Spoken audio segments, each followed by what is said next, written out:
For just over 3 years now, we have been on a journey together as Il y a un members peu of the plus de Lord's 3 ans Church. maintenant, nous avons entrepris un voyage ensemble en tant que membres de l'Église du Seigneur.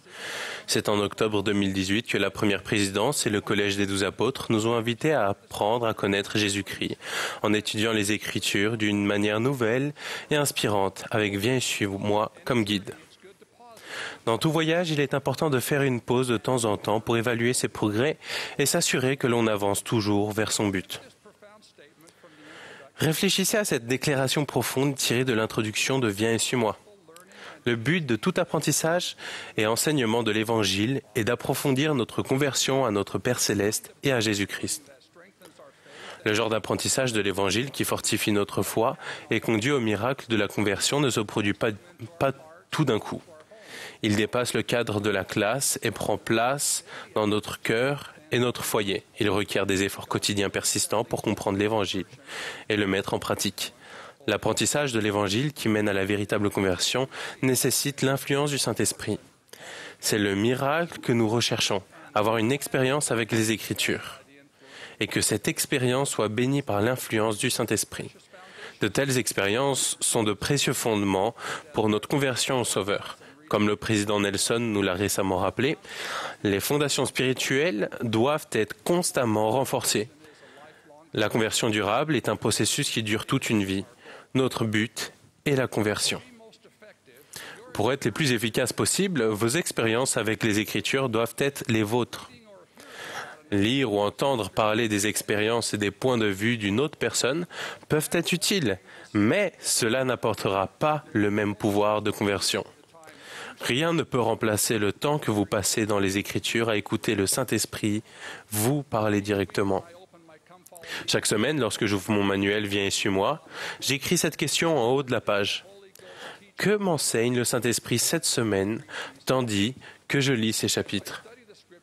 En étudiant les Écritures, je réfléchis à cette question encore et encore. Les impressions spirituelles viennent sans faillir et je les note dans mon manuel. Comment est-ce que je sais quand le Saint-Esprit m'instruit?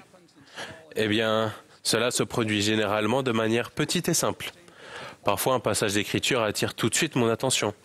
D'autres fois, j'ai l'impression que mon esprit est éclairé par une compréhension plus vaste d'un principe de l'Évangile. Je ressens également l'influence du Saint-Esprit lorsque ma femme, Anne-Marie, et moi parlons de ce que nous lisons. Ces réflexions invitent toujours l'esprit. Cette année, nous étudions l'Ancien Testament, un livre d'écriture sacrée qui remplit notre âme de lumière. En lisant l'Ancien Testament, j'ai l'impression de passer du temps avec des guides de confiance. Adam, Ève, Enoch, Noé, Abraham et tant d'autres. Cette semaine, en étudiant Exode, chapitres 7 à 13, nous apprenons comment le Seigneur a libéré les enfants d'Israël de siècles de captivité en Égypte. Nous lisons l'histoire des 9 fléaux, 9 manifestations impressionnantes du pouvoir de Dieu auxquelles Pharaon a assisté sans adoucir son cœur. Puis le Seigneur a parlé de son prophète Moïse, d'un 10e fléau et de la manière dont chaque famille d'Israël pouvait s'y préparer. Dans le cadre d'un rituel qu'ils appelleraient la Pâque, les Israélites devaient sacrifier un agneau mâle sans tache. Ils devaient ensuite marquer l'encadrement des portes de leur maison avec le sang de l'agneau. Le Seigneur a promis que toutes les maisons marquées de ce sang seraient protégées du terrible fléau qui était sur le point d'arriver. Les Écritures disent « Et les enfants d'Israël firent ce que l'Éternel avait ordonné à Moïse ». Il y a quelque chose de très puissant dans cette simple déclaration d'obéissance. Parce que les enfants d'Israël ont suivi le conseil de Moïse et ont agi avec foi, ils ont été sauvés du fléau et libérés de leur captivité. Alors, que m'a enseigné l'Esprit dans ces chapitres? Voici quelques-unes de mes pensées. Le Seigneur agit par l'intermédiaire de son prophète pour protéger et sauver son peuple. La foi et l'humilité de suivre le prophète ont précédé le miracle de la protection et de la délivrance. Le sang sur les encadrements de portes était un signe extérieur de la foi intérieure en Jésus-Christ, l'agneau de Dieu. Je suis impressionné par le parallèle entre la manière dont le Seigneur a béni son peuple dans ce récit de l'Ancien Testament et la manière dont il bénit également son peuple aujourd'hui. Lorsque le prophète vivant du Seigneur, le président Nelson, nous a présenté Viens et suis-moi comme moyen d'étudier les Écritures, il nous a invités à transformer notre foyer en sanctuaire de foi et en centre d'apprentissage de l'Évangile. Puis il a promis 4 bénédictions précises. Premièrement, vos jours du sabbat deviendront un délice. 2. Vos enfants seront heureux d'apprendre et de vivre les enseignements du Sauveur. 3. L'influence de l'adversaire dans votre vie et votre foyer diminuera. Et 4. Les changements dans votre famille seront spectaculaires et réconfortants. Nous n'avons pas de journaux intimes de ceux qui ont vécu la Pâque avec Moïse en Égypte. Cependant, nous avons de nombreux témoignages de saints qui, avec la même foi, suivent aujourd'hui les conseils du président Nelson et reçoivent les bénédictions promises. Voici quelques-unes de ces témoignages. Une mère d'une jeune famille a dit « Nous parlons du Christ et nous nous réjouissons dans le Christ dans notre foyer.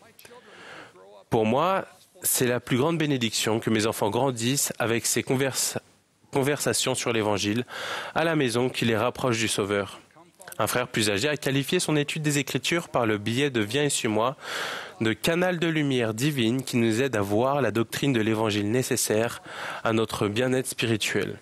Une jeune épouse a décrit les bénédictions observées dans son mariage. « J'ai appris à mieux connaître le cœur de mon mari et j'ai pu lui ouvrir davantage le mien tandis que nous avons étudié ensemble. » Une mère de famille nombreuse a remarqué que ses efforts pour instruire sa famille avaient changé. Avec le recul, c'était comme si je jouais du piano avec des gants de ski. Je faisais ce que j'étais censé faire, mais la musique ne sonnait pas tout à fait juste.